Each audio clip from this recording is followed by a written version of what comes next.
Assalamualaikum warahmatullahi wabarakatuh. Alhamdulillahirrabbilalamin. Pemirsa, di tangan saya ada sebuah buku pilihan tema khutbah Jumat yang ditulis oleh Al-Mukarram Malik Al-Mukhis. Ini salah satu tema yang diangkat adalah alergi hidup. Alergi hidup ini ada satu kisah yang cukup bagus di sini dan saya ingin menyampaikan kepada pemirsa.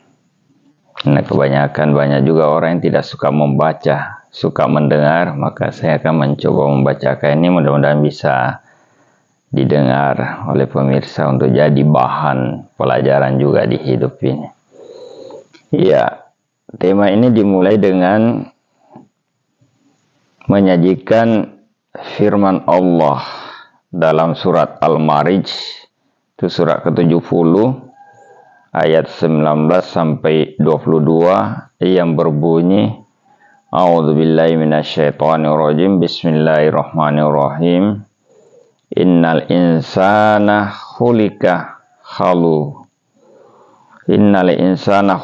halu'a idza massahu syahru jasu'a wa idza massahul khairu manua illal mussalin. Ini kalau diartikan, sesungguhnya manusia itu diciptakan bersifat keluh kesah, lagi kikir. Jadi apabila ia ditimpa kesusahan, ia berkeluh kesah. Kemudian apabila ia mendapatkan kebaikan, ia amat kikir. Nah, kecuali orang-orang yang mengerjakan sholat dan tetap mengerjakan sholatnya. Jadi dikatakan di sini bahwa hidup itu memang susah. Allah menciptakan kehidupan itu silih berganti, datangnya antara kesulitan dan kemudahan. Dan semua itu adalah tak lain sebagai cobaan. Nah, ada satu kisah yang diceritakan di sini. Ada seseorang lelaki menghadapi seorang yang bijak. Penampilan lelaki itu berantakan, aut-autan dan seperti orang yang putus asa. Putus asa mendatangi seorang bijak dan dia memanggil orang bijak itu namanya guru. Jadi dia masuk dan menemui sang guru. Lalu dia mengatakan, "Guru, tolong bantu aku. Hidupku ini sangat menderita. Keluargaku ternyata tidak memahami aku. Setiap hari rumah kami hanya diisi oleh pertengkaran. Pekerjaanku penuh dengan tekanan. Sepertinya tak ada hal yang beres yang aku lakukan." Nah, guru bertanya, "Terus apa yang kau mau? Apa yang harus saya lakukan untuk membantumu?" Jadi dia terus terang saja bilang bahwa, "Guru, aku ingin mati. Tetapi mati yang enak, mati yang cepat, tidak tersiksa." Ya, tanpa banyak bicara, guru itu mengambil sebuah botol yang berisi cairan warna putih, ya air begitu. Lalu diberikan kepada lelaki tersebut. "Bawalah air ini, atau minumlah air ini. Ini akan menyelesaikan masalahmu." Jadi lelaki itu tanya, "Apa itu, guru?" Itu guru menjawab, itu adalah air yang berisi racun yang sangat keras, sangat dahsyat. Dan itu akan membuat kau tertidur, sekarat, tetapi prosesnya cepat dan akan mati. Nah, pria itu mengambil botol tersebut, ada semacam kekhawatiran pada dirinya, bimbang, namun karena dia merasa bahwa dia memang susah, kecewa, putus asa, tanpa dipikir lagi dia ambil botol itu kemudian ditenggak, diminum air di botol itu. Kemudian dia pamit pulang ke rumah. Pulang ke rumah, pada saat itu kondisi malam. Dia pulang ke rumah, masuk ke dalam rumah dan dia lihat istri, anak-anaknya sudah tidur semua, terlelap semua. Dia duduk merenung, dia pikir bahwa besok saya akan mati. Sehingga dia memandangi istrinya, memandangi anak-anaknya. Timbul dia rasa sayang sama istri dan anak-anaknya.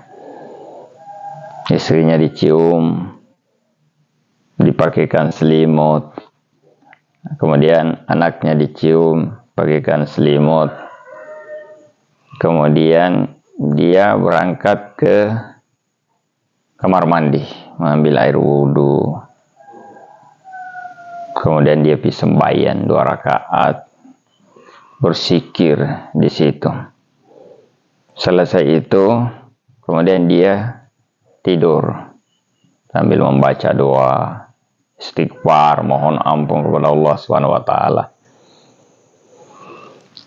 Besok pagi jam 3 pagi saya terdengar sholawat di masjid, pertandakan azan dimulai. Dia bangun, segera mengambil air wudhu, berangkat ke masjid, sholat, ketemu orang-orang di masjid, selesai sholat, kemudian jabat tangan, minta maaf, pamit, minta maaf, begitu. Tapi dia tidak menyampaikan bahwa dia akan mati, dia hanya pamit begitu.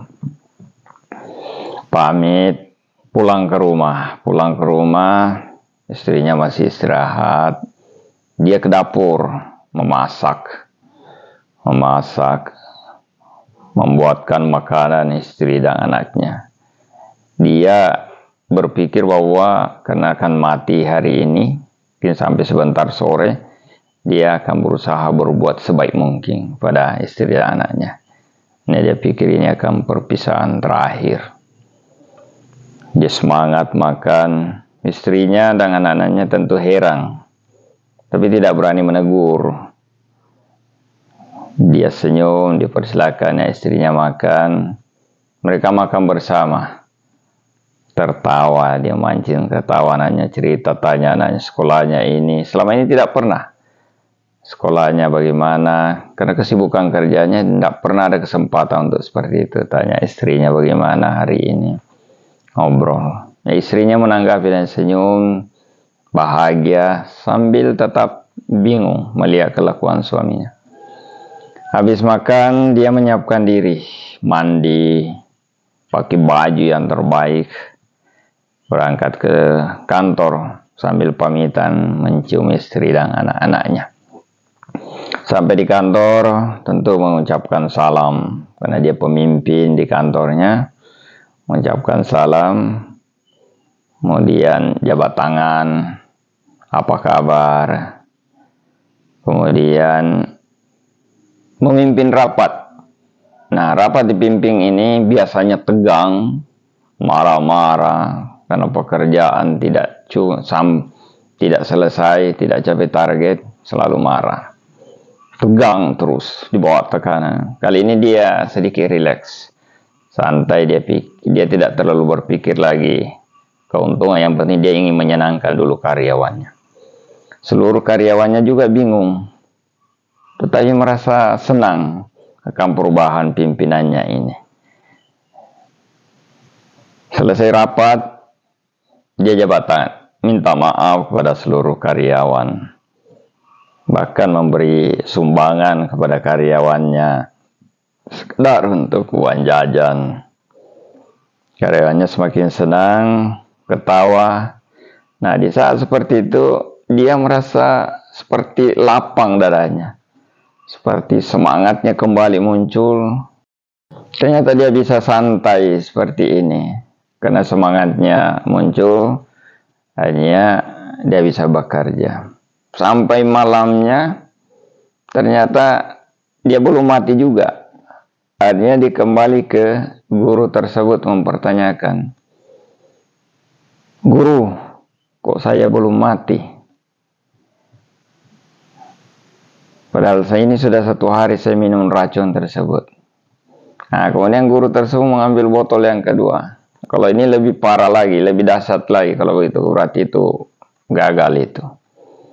Ternyata dia menolak, "Pak Guru, saya pikir saya tidak perlu mati. Karena saya sudah merasa tenang. Merasa saya menemukan kembali hidup saya. Saya tidak ingin mati kembali."